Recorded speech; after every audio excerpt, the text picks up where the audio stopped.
सरकार डीबीटी के माध्यम से नागरिकों को विभिन्न योजनाओं जैसे कि पीएम किसान, स्कॉलरशिप स्कीम्स इत्यादि के द्वारा लाभ प्रदान करती है। ये लाभ आधार पेमेंट ब्रिज के माध्यम से बेहतर, सरल और सुगम ढंग से कुशलता पूर्वक प्रदान किया जाता है। आधार पेमेंट ब्रिज के लिए लाभार्थी को अपने आधार को खाते में सीड करवाना होता है। यह वीडियो सीडिंग प्रक्रिया पर लाभार्थी के प्रश्नों पे स्पष्टता प्रदान करेगा। नमस्कार सर, मैं आधार सीडिंग के बारे में जानना चाहता हूँ। आधार सीडिंग वह प्रक्रिया है जिसके माध्यम से आधार नंबर को बैंक एनपीसीआई मैपर पर मैप करता है। बैंक द्वारा आधार सीडिंग की प्रक्रिया सफलतापूर्वक पूरी करने के बाद ही किसी खाते में आधार पेमेंट ब्रिज के माध्यम से सब्सिडी प्राप्त हो सकती है। आधार लिंकिंग और आधार सीडिंग में क्या अंतर है? आधार लिंकिंग वह प्रक्रिया है जिसमें बैंक आधार नंबर को अपने कोर बैंकिंग में बचत खाते के साथ प्रूफ ऑफ एड्रेस और पहचान के तौर पर लिंक करते हैं, जबकि आधार सीडिंग में बैंक आधार नंबर को कोर बैंकिंग सिस्टम के साथ एनपीसीआई मैपर में भी मैप करते हैं। क्या मैं अपने विभिन्न अकाउंट्स को एनपीसीएल मैपर में सीड करवा सकता हूँ? नहीं, आप सिर्फ एक समय में एक ही बचत खाते को आधार से सीड करवा सकते हैं। आधार सीडिंग की रिक्वेस्ट किस किस माध्यम से कर सकते हैं?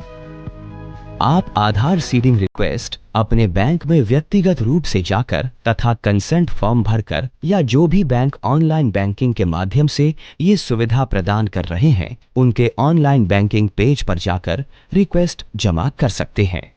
क्या आप मुझे रिक्वेस्ट जमा करने की पूरी प्रक्रिया बताएंगे? सबसे पहले आप आधार सीडिंग कंसेंट फॉर्म भरें और हस्ताक्षर करके ब्रांच में जमा करें।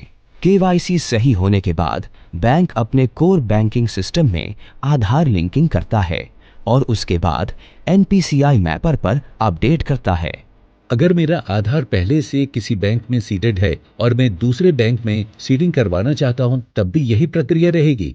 हाँ, प्रक्रिया यही रहेगी। सिर्फ आपको अपने पुराने बैंक का नाम कंसेंट फॉर्म में भरना होगा जहां पर आपका आधार पहले से सीडेड है। बिना पुराने बैंक का नाम बताए हुए नए बैंक में सीडिंग संभव नहीं है। मुझे कैसे पता चलेगा कि मेरा आधार वर्तमान में किस बैंक के साथ सीडेड है? इसके लिए आपको एनपीसीआई की वेबसाइट पर बेस प्लेटफॉर्म में या यूएडीआई की वेबसाइट में सीडिंग स्टेटस चेक करना होगा। लाभार्थी एनपीसीआई की वेबसाइट पे जाकर कंज्यूमर टैब पे क्लिक करें, बेस सेलेक्ट करें, आधार नंबर एंड कैप्चा एंटर करें और अपने रजिस्टर्ड आधार मोबाइल नंबर पे प्राप्त ओटीपी को जमा कर अपना आधार सीडिंग स्टेटस चेक करें। लाभार्थी यूआईडीएआई की वेबसाइट पे भी आधार सीडिंग स्टेटस चेक कर सकता है। पसंदीदा भाषा चुनें, माय आधार टैब पर जाएं और आधार सर्विस मेन्यू में जाकर बैंक सीडिंग स्टेटस ऑप्शन चुनें। आधार नंबर एंड कैप्चा एंटर करें और अपने मोबाइल नंबर पे प्राप्त ओटीपी को जमा कर अपना आधार सीडिंग स्टेटस चेक करें। ग्राहक को कैसे पता चलेगा कि सीडिंग सफल हुआ है कि नहीं?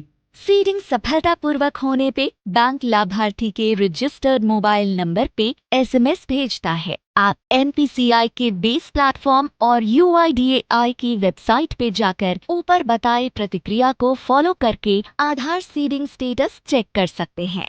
मैंने ब्रांच में सीडिंग रिक्वेस्ट जमा किया था, फिर भी मेरा सीडिंग नहीं हुआ है। आपको अपने बैंक ऑफिसर से पूछना चाहिए कि उन्होंने लिंकिंग के बाद एनपीसीआई मैपर पर सीडिंग की रिक्वेस्ट भेजी है कि नहीं। अगर किसी कारण से रिक्वेस्ट रिजेक्ट होती है तो बैंक को रिस्पांस में रिजेक्शन का कारण बता दिया जाता है, जिसके अनुसार बैंक को सुधारात्मक कार्रवाई करनी होती है और आपको बैंक अफसर से यह पता करना है कि बैंक ने सुधारात्मक कार्रवाई की है या नहीं। पूरी जानकारी के लिए धन्यवाद सर। अब मैं आपके बैंक के साथ अपना सीडिंग प्रक्रिया करवा रहा हूँ और सीडिंग के सफलतापूर्वक होने की प्रतीक्षा कर रहा हूँ।